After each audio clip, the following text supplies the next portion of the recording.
It's your boy J4 Peace back with another video, and yes, today I will be discussing and breaking down some OPBR mechanics that have changed and altered the game over the course of its 6-year history.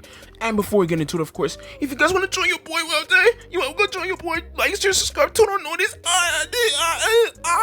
you know what I'm saying, fams? And of course, if you guys want to join your boy's Discord, link in the description. We going crazy, we chilling, and we relaxing in that. So if you guys want to join, pull up, you know what I'm saying? And anyway, let's start to break down some of the most important things and mechanics that we've gotten over the course of the 6 years. So number one has to be Blackbeard, the extreme GOAT and character. Now, of course, this was the first character to ever be an EX in the game. And should I just explain to you why? Well, this mechanic basically introduced a whole new power level to OPBR. We got the bounty festivals, we had the step ups, we had all the 3 stars and 2 stars, okay, the most useless characters in the game. But we got introduced to a whole new power level, and when he first came out, when him and Shanks first came out, they were absolutely broken. Now, I wasn't playing at that time, but a lot of people will tell you when they started playing around this time, they really suffered from these two. Like, you could not survive these two, okay? And they basically let you know that extreme characters were this shit now, and that you need to stay up and be careful. Now, just letting you know, this is not a ranking, this is not based off of what's the best mechanic or whatever. This is just me breaking down just some facts for you guys. Any fun facts for all y'all niggas that didn't know shit or some shit. You know what I'm saying? So follow me here. Number 2, Shanks, red hair Shanks. Now you're probably wondering, okay, red defender Shanks, like, well, what did this guy do? What did he do? Well, listen, okay? He produced your kids, all right? All the characters that you use in this game right now, he produced them, okay? Now, when he first came out, he had a thing called knockback, which basically introduced the first, basically, AKA status effect, okay? And status effects are some of the most important things in all of OPBR. Everybody uses status effect. The most powerful character, what's his name, Kuzan, he has status effect. I think he's like 2 types of status effects, literally. The chilly state and the freeze state or something like that, okay? So he was one of the first characters to have knockback on his skill, the knockback effect, as you can see here, okay? And this was the first character to ever have an effect in the game. Yo, I'm saying, what the hell? Y'all get the joke with that? Y'all get it? All right. Well, you get the point, right? Okay. So another fun fact for y'all. Now let's dive into number 3. Number 3, Luffy Taro. Now you're probably looking at Luffy Taro like, okay, what did he do? Well, Luffy Taro was the first character to basically, well, I don't know if he was the first character, but he looks like to be the first character to be immune to status effects in general. So he was immune to lightning. Like, he nullified shock and he nullified entrance. Okay, so if you don't know what entrance is basically, I think, Boa Hancock's thing. Boa Hancock's, stone thing. You know what I'm saying? So he was one of the first, probably the first character to ever nullify status effects in general. And look how it's impacted the game today. There's lots of characters who nullify status effects. Your favorite EXs nullify status effects. So, you know what I'm saying? Shout out to my boy here, the GOAT. You know what I'm saying? He has your kids. You can have his kids. You know what I'm saying? We're going crazy. So now for number 4, we're going to be diving into some gameplay mechanics. So this is going to be where the gameplay starts to really take an effect. And we're going to talk about Runner King. Y'all, he was the first character, okay, to be immune and have 3 dodges in a game. Now, one of the most unique features about this guy, okay, this is when like Film Red Shanks was running rampant and shit, and we just got this runner here. He changed the entirety of the landscape of the meta. I remember when I first got him, it was fucking insane, okay? Every time he captured a treasure, you couldn't touch him.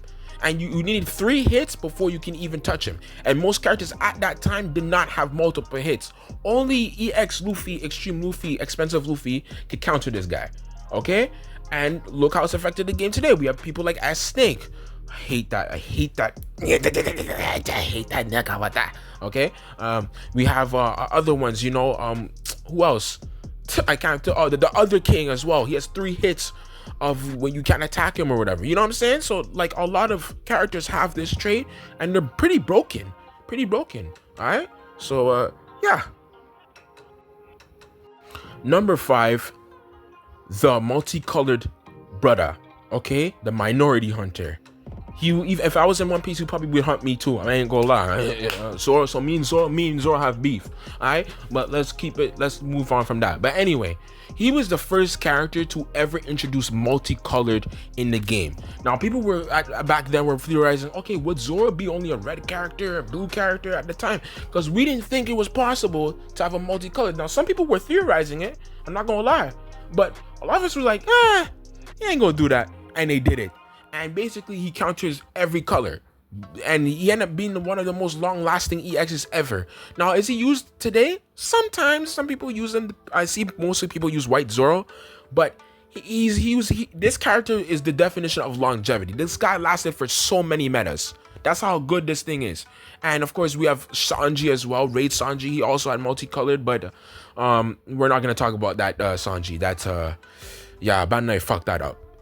Very badly. Yeah, fuck you, Pitana. Alright.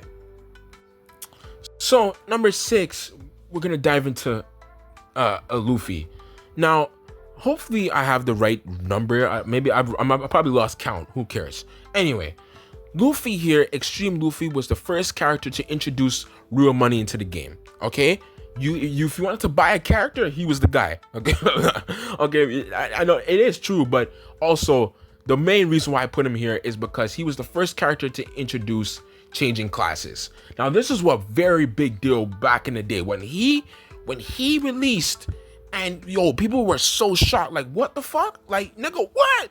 You could change from nigga what day? And the way he was changing classes was fire too.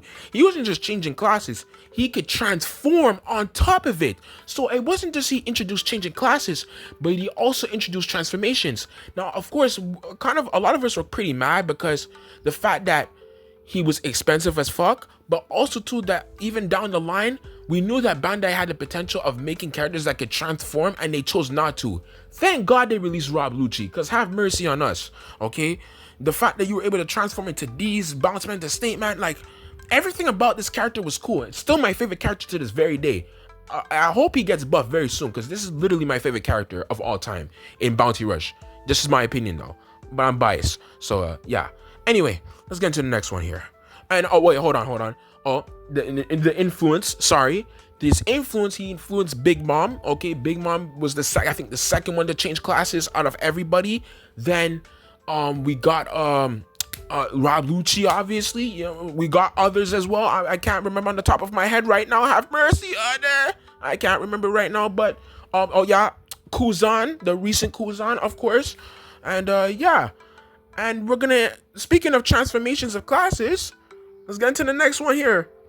Speaking of transformations, at number 7, we'll put Uta here, man. Uta is the GOAT. Uta is the greatest. Okay, it doesn't matter. Anyway, she was the first bounty festival ever in history to have changing classes. Now, what does that introduce? Is there any influence behind this at all? Well, we got another step up that changes classes as well. Her name was Koala or something. I'll put it on the screen. You guys will see it. Okay, and this basically introduced the fact that, look, changing classes could literally happen for anybody. It could not just happen for EXs, because we probably thought that changing classes was only going to happen for EXs, and only EXs are going to have it because it's a special feature. But no, this was the first one to basically let us know that no, other characters can also change classes as well, no matter what stage you are, step ups, you know, and whatever, so on and so on and so forth. So shout out to Uta here.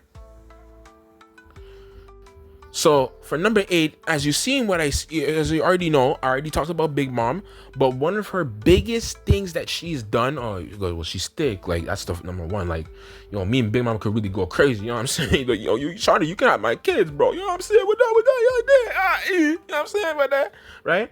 But she was the first character to introduce capturing the treasure on the flag while your defender is on the flag. And we know how broken that shit is. That's fucking OP. I'm sorry. That shit is OP. Alright? Fuck this nigga. Alright? But love this nigga. You know what I'm saying? Real shit. That's why I said the 4th anniversary is so goated, bruh. Like, so many great mechanics came from that. Have mercy. And speaking of the 4th anniversary, yes, for number 9, we are going to go for Kaido Akede, okay? Akuta Akanta Akente, fams. That's what we're gonna call this nigga. Now, this guy introduced hopscotch on the flag. Basically, you can basically travel to your furthest flag, or just travel to flags in general from different places on the map, which is overpowered. That is OP, okay? And look at the effect it has on today. We had people like Greenbow, which is a forgotten character in the OPBR community, I ain't gonna lie, right? Then we have the latest one, Egghead Luffy. Egghead Luffy is one of the best capture the flag. He's one of the best treasure captures in the entire game because of this, okay? And not just capturing the flags, it could be for other things, just for attacking or shit, something like that. We've had characters who could do shit like that, you know what I'm saying? Or people who could travel from short distances, like Sasaki, you know what I'm saying? So his influence has been really incredible, and it's changed a lot. It's changed the metas for a few times, you know what I'm saying? So yeah. And speaking of Kaido,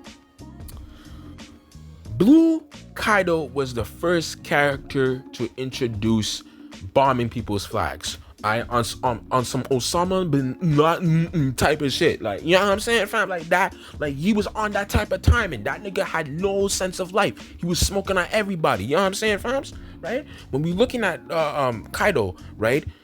He was the first nigga to introduce, you know, you're able to stop people from other flags, even if you're not on their flags in the first place. Okay. And what's that influence like? Well, Whitebeard, when he used to use his tremor fruit, he would stop other people from getting the flags. Now, and look at Kuzan, same shit. He used the ice glacier thingy, and he would stop people from getting the flags. So yeah, you know what I'm saying? Yeah, let's get straight into the next one, bro. I think it's number 10. I think this is Kaido's number 10 or number. I think he's number 10. I don't know. Whatever. Number 11, Stampede Luffy. Wah! Now, the thing about Stampede Luffy, he didn't really have a specific feature, but what made him so unique and so incredible, well, not incredible because he was trash, but he was unique in the sense of he was the first movie character to be introduced into OPBR, if I'm not mistaken. Hopefully I'm right, okay? And it led a leeway to a bunch of shit. We had a bunch of new characters. We had Douglas Bullet. He was goated. Then, and we had an entire EX anniversary based off of movie characters. Y'all remember that era? That was crazy. That was a crazy era. I ain't gonna lie. That was a great era. I'm not gonna lie. Seeing a bunch of our favorite movie characters, I'm just like, whoa. Okay, Bandai. You know? And it's going to lead into one of the greatest murderers of all time in our next one. Fumeredo Shanks. Now, I'm assuming this is number 12. Hopefully I'm right. I'll put the number on the screen, whatever. Right? And Fumeredo Shanks, he introduced a new mechanic. Brain dead brokenness. Okay? And I'm joking. But yeah, he was broken, okay? But what made him very, very, very powerful was this unique trait that he had called the Haki state. Now, basically, after he uses the Griffin thrust, okay, like, you know how we go inside your, you know what I'm saying? Okay, that sounds good. I'm sorry, pause. But you get the point, right? When he used this move, he has this thing called the Haki state. And when the Haki state comes, basically, he's broken, okay? And the thing about him being broken is that you literally can't even target him on the map. You can't even target him. So if you wanted to attack him, especially back then, you had to use probably basic attacks, and hopefully you could use your skills against him. Okay, I think you couldn't even target him. You just had to use your skills and hope for the best. That's the only way you could have defeated him. Okay, and he was the first one to introduce that. And of course, we got the latest Shanks, obviously the Commissary Shanks. He had the Haki state as well. So it seems like he's the only one that has the Haki state right now. But his impact is very noticeable, even to this day. Especially with the new Shanks that we have, it's very noticeable. A lot of people still use white Shanks in the meta right now for that reason. So this is number 13, hopefully, okay? And it is Sabo. Now, you probably wonder, okay, why is Sabo on this list, bruh? Well, Sabo his impact is pretty new, so I don't know how impactful it's gonna be in the upcoming future. But he's the first runner to have a counter while capturing the flag. If I'm not mistaken, he's the first nigga to have a counter while capturing the flag. That means if you're capturing the flag and he trying to get that flag, yeah, be careful of that, because he will blow you away. Now, do I think he's the first character? Most likely, but I could be wrong. I don't know. Maybe there's another one. Y'all could correct me if I'm wrong, but hopefully I'm right. Hopefully, and he is the first character to actually have this move. And yeah, shout out to Sabo, even though he's broken. Yeah, so yeah. And yes, now we're getting to the big dogs here. At number 14, Gear 5 Luffy. Now, Gear 5 Luffy is, of course, goated, of course, as a character. But the reason why he was goated is because he was introduced to a new mechanic. And that was the triple class. He's the first unit and only unit in the game right now as we speak to have defender, attacker, and runner. Okay, his impact is still felt today. People still use Gear 5 right now in the meta right now. Okay, and I can't blame them. He's still pretty decent. Okay, and people are expecting more characters like him in the future, especially people saying I get a Gear 5 V2, not this anniversary. That's not happening. Okay, give up on that. Okay, but next anniversary, the anniversary after that, we'll definitely get one, and he's probably gonna have to be the second character to have all three classes, and we're just gonna be reminded how broken that shit actually is, and I definitely guarantee it's not gonna be pretty. Okay, yeah, so you're probably surprised at number 15, Zephyr. Why Zephyr? Why Zeph? Well, the reason why Zeph is on this list, he was the first character to have an explosive move. Okay, now you probably wonder, okay, what do you mean by that? Well, this move basically had the biggest radius in the entire game. When he summoned this, it was literally a nuke. Okay, and it blew almost the whole map. Like, I think it still has the biggest radius in the game today as of right now. Okay, because I know we have Gear 5 Luffy, right? He has the Bajran gun. That's an insane fucking move. Okay, probably the most damaging move, probably out of all the three. Okay, and then you had, of course, Garp, Galaxy Impact. That move is fucking insane on top of it. So you have that move as well. So there's a lot of influence from that, and it still heavily impacts us to this day. Speaking of Garp, you know what I'm saying? So yeah. And of course, we're gonna get into our bottom three. Now, before I continue here for number 16 here, I forgot to say for Extreme Luffy also introduced multi-skills, okay, for a character as well. That's what makes him more goated than ever as well. So his influence is still very impactful to this day. If you don't believe me, go look at Garp. Look how broken he is. Okay? Okay, go look at that. Go look at Zephyr. He had multiple skills as well. Okay? Okay. And look at Rob Lucci as well. Multiple skills as well. Okay? Okay. Look at White Shanks. Okay? Okay. Now, let's dive into this. Of course, Kid in Law. You already know this. Kid in Law, it was the first dual unit in the entire game, entire One Piece. Okay, this changed a lot of things of how we've seen how Bandai can make characters. This was very revolutionary. We ended up getting a second dual character, which is Yace. Okay, where we got Porky's the Ace and Yamato. Great fucking unit as well. And this is dual units are arguably my favorite type of units in the entire game, and hopefully we could get some very soon again, because it'll be incredible from Bandai. I really hope. I'm pretty sure it's very hard to make a dual unit, especially the amount of hard work they have to do, but hopefully one day we could get more of this, because these are some of the most impactful units of all time. Literally, like, I'm not even joking. So yeah. Now, number 17, Whitebeard. Now, Whitebeard. Now, you probably wonder, okay, why do I have Whitebeard here? Well, he was the first character to introduce light elements. And then we could talk about, of course, Dark Roger as well. He was the first character to introduce dark elements. And the fact that we got two new elements altered the entire game in and of itself. Like we had red, green, blue. Let's say yeah, whatever. Then we had all colored unit. Yeah. And now we have new elements.